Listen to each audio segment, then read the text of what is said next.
Hello, I'm Shante. I'm an animist witch who listens to bodies of water. I have a practice as a systemic constellations facilitator and a relational field consultant. I am in the final months of getting certified as a mental health coordinator to work on film and television sets, supporting embodied well-being and relational culture. And I am also getting a PhD in human development, where I am researching the way that cosmology shapes imagination, and doing this in an inquiry to explore what happens as we widen cosmology into relationship with ecosystemic, ancestral, and spiritual sources of support to connect to deeper meaning and embodied well-being within the creative process, as a way to actually shift the stories that it's possible to tell and move more towards collective transformation and ecological reciprocity.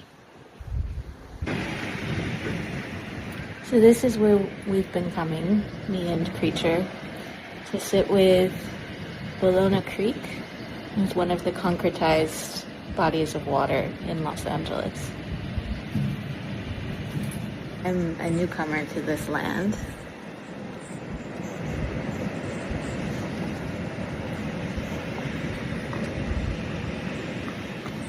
I bring relationship to another body of water, to the Mississippi River.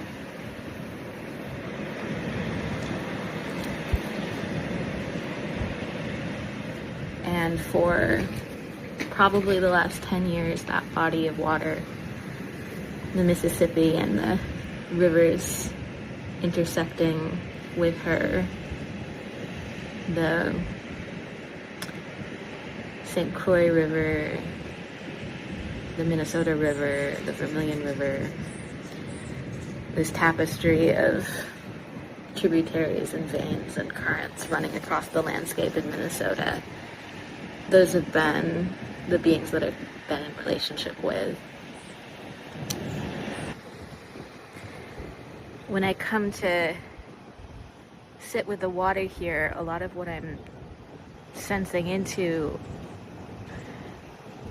is this kind of numbness and frozenness that also feels like it's so much a part of the wider cultural field. And I'm reminded, so Minnesota has its own complexities in terms of dams and ways in which the Army Corps of Engineers also shaped the river and again inhibited its full movement. There are these beautiful meander maps of the Mississippi and how it changed course over time and had this whole layering and like vein-like system of patterns that moved across the landscape. And I'm curious for the bodies of water here as well, how they've shifted over time. Like just the reading that I've done so far, it's so interesting. It sounds like a lot of the rivers and bodies of water in Los Angeles will disappear underground for periods of time. They'll soak back into the groundwater. They were paradoxical in that they'd either kind of disappear for periods of time or they would flood out. And to me, that's such a allegory for the ways in which, as humans who've been shaped by modernity, our emotions, our nervous systems, our embodied expressions, so many things have been concretized and channelized and like created within these silos that then don't allow for that kind of metamorphosis and emergent movement.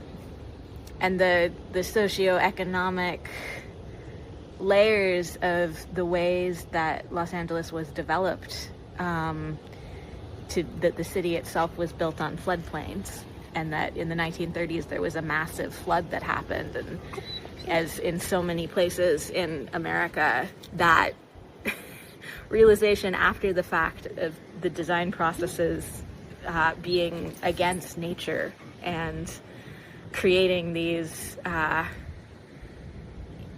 climate crises, ecological crises, ways that then humans are endangered, and this like existential threat that happens from trying to create things that are solid and permanent and unchanging.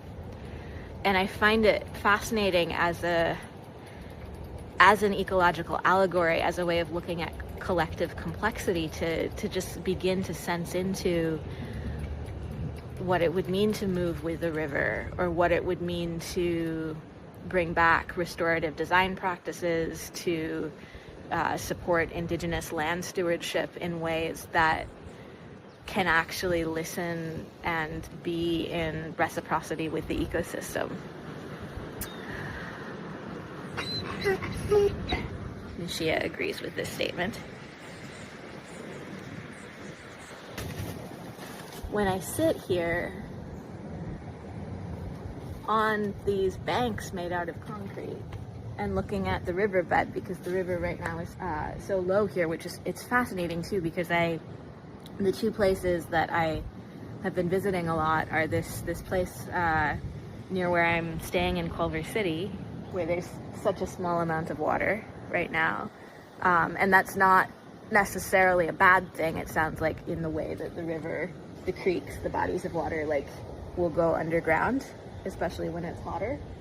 But it's interesting too, because then I've been going to Toes Beach in Playa del Rey, and to get there you drive through the Bologna Creek wetlands, and there is a place further along this body of water where they actually can move out into floodplains and marsh, and that happens, which is very telling and interesting. Is like, that I think is part of the filtration system that has to happen before this body reaches the ocean, and by the time they're on the other side of that, they're this massive flowing current.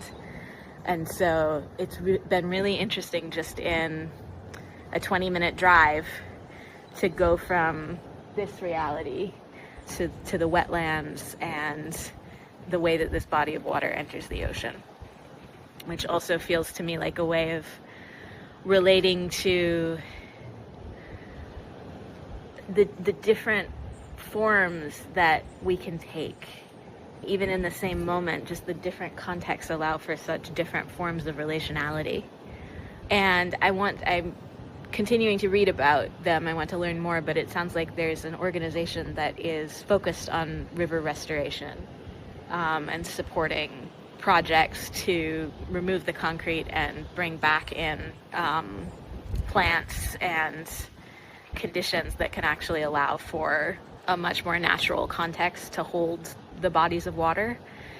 And I'm so curious about that. I mean, just even being here and remembering all of those times of going to sit by the Mississippi, I would see muskrats, I'd see beavers, I'd see turtles.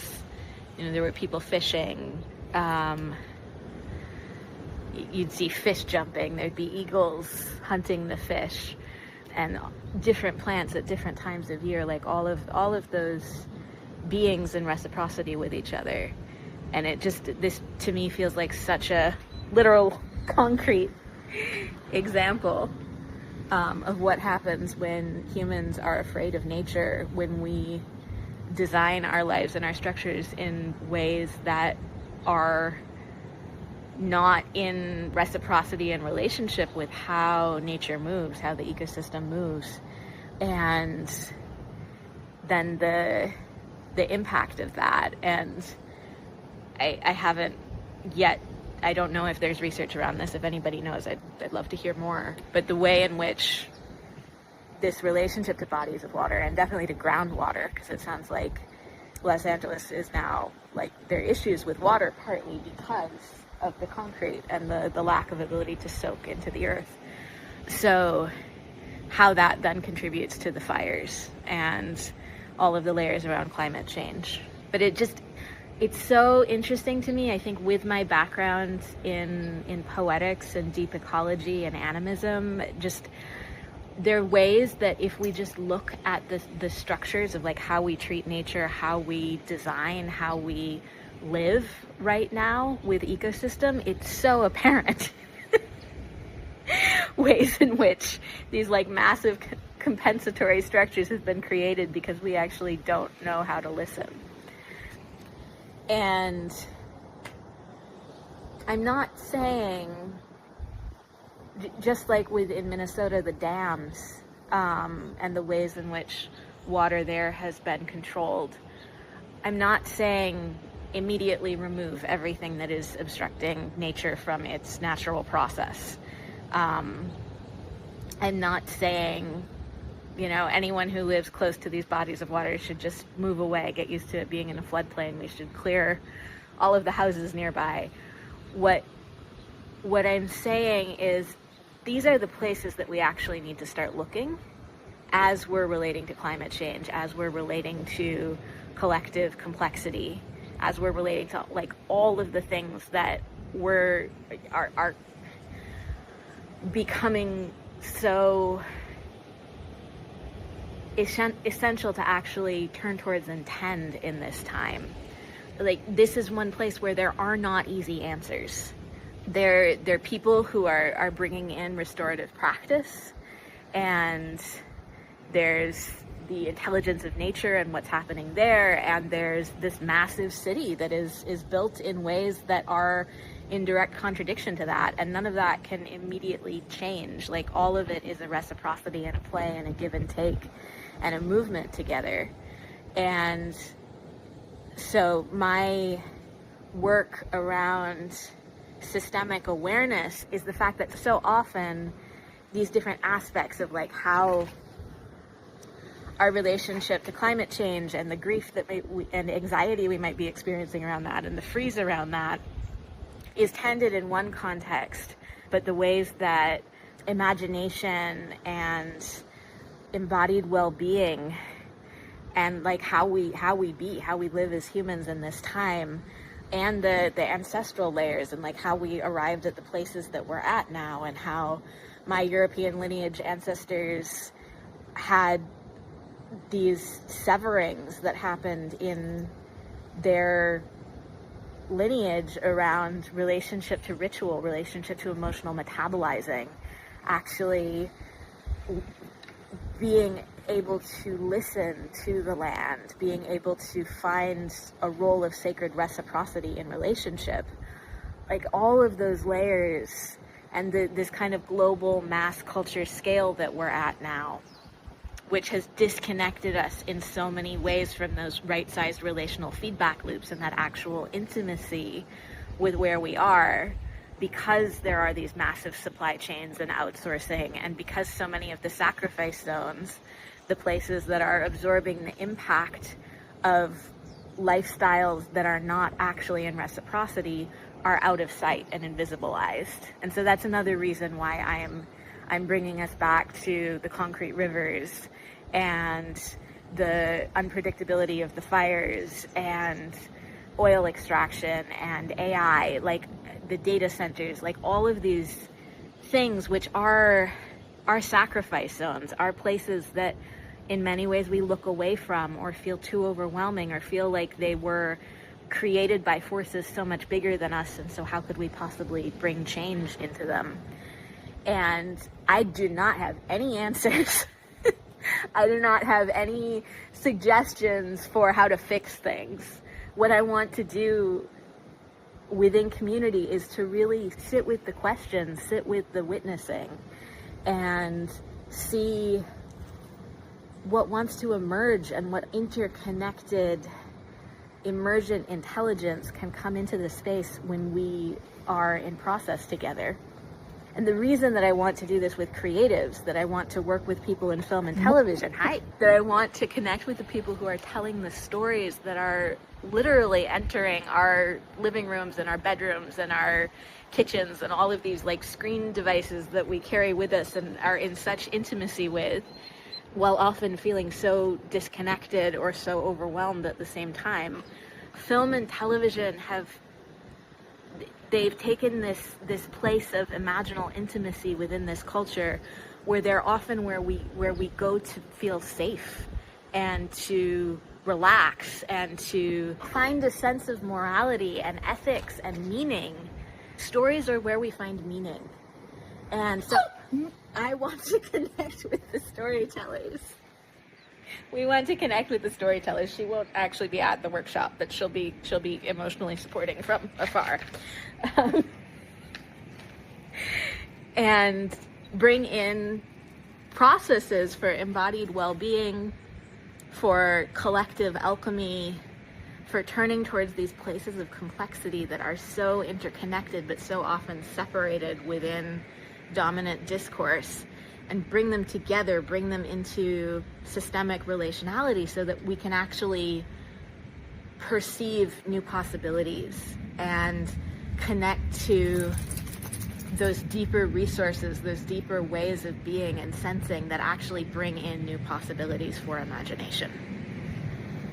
So join me for Resource, a systemic sensing workshop series for creative well-being and collective alchemy.